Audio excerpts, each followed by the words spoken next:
Hey guys, so what I want to do right now is look into taking off my sway bar. So I'm sure you've heard there are pros and cons to sway bars. I've heard that they help off-road capabilities, they don't help, and stuff like that. So I'm going to take mine off and compare the before and after and see if it really makes a difference. It shouldn't be too hard because it's just a few bolts holding it on. So if we look under my truck, you'll see this bar here. It starts on that side and it comes all the way over to this side, and it's just bolted to the frame and to the suspension. You might notice that your truck doesn't have this bracket, and that's completely fine. This is part of my lift kit to lower the sway bar with everything else. So if you don't have this, just don't worry about it. This part will just mount straight to the frame instead. So to take the sway bar off, it's super simple. You just have to take two bolts off there where the sway bar mounts to the frame, and then there's a bolt where it connects to the lower control arm that's in a hole underneath. You're gonna need two tools for this. You're gonna need a socket, a deep socket that is either 9/16 or a 14 millimeter.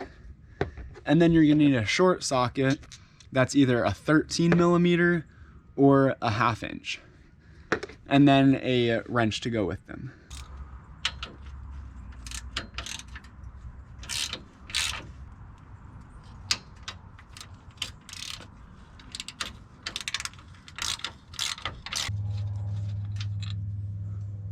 One, two, and now this is loose.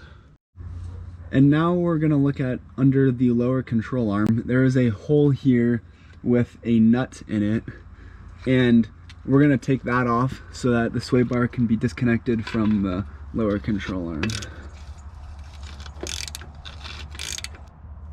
There is a chance that when you're doing this, the bolt on top is gonna spin. So you might have to hold that with a box wrench to get it off.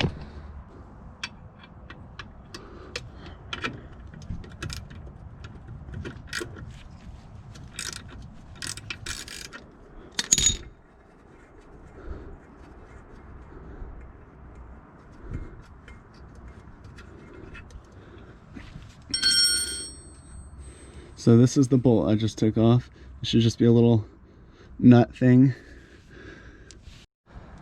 So now it is loose from where it's connected to the frame, and then this part will just pop right out. So you just need to take the two bolts off on the other side and disconnect it from the lower control arm over there as well, and then you're done. It's just those 6 things. All right, so I got both of the sides done. All the bolts are off. There's just 6. So once those are done, you should be able to just pop it up out of the lower control arms.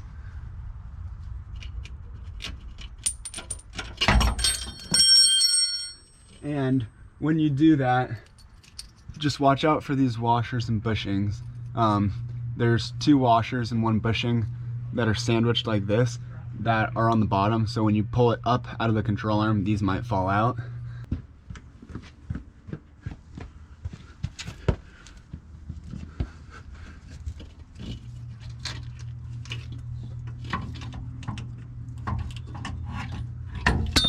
But it should kind of just come out like that.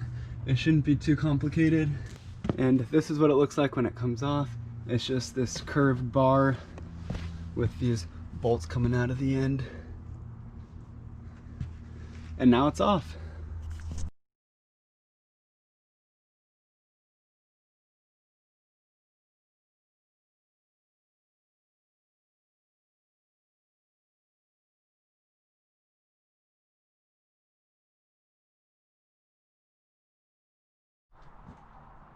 So I don't know how much you guys could tell from those videos, but driving it, it feels like there's way more body roll without it. So I think I'm gonna leave it off for a little bit and see how I like it.